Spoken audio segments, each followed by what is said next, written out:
16 years ago, I was diagnosed with stage 3 breast cancer. But that first night, Glenn pulled up a chair in front of me and he sat down and he reached over and he held my hands and he said, "This is that part when we promised each other to be here for each other. When we got married, this is that part, for better, for worse."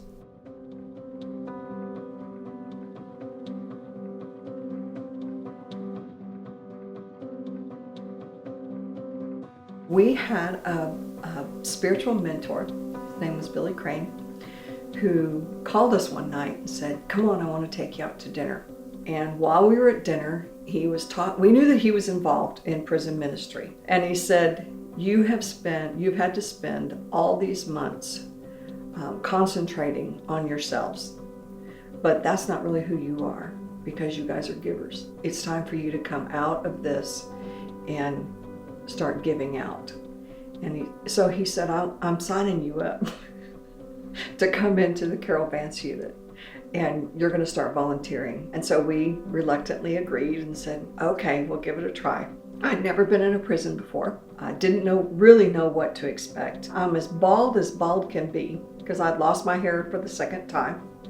I didn't have eyebrows or eyelashes at this time. I'm like, how can I walk into an all-male prison and not be uncomfortable? Because I had this preconceived idea, like most people do, I think, of what men in prison are like.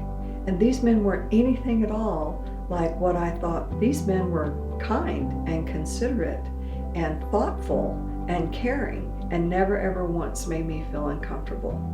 And I realized that they were actually giving to me more than I was giving to them.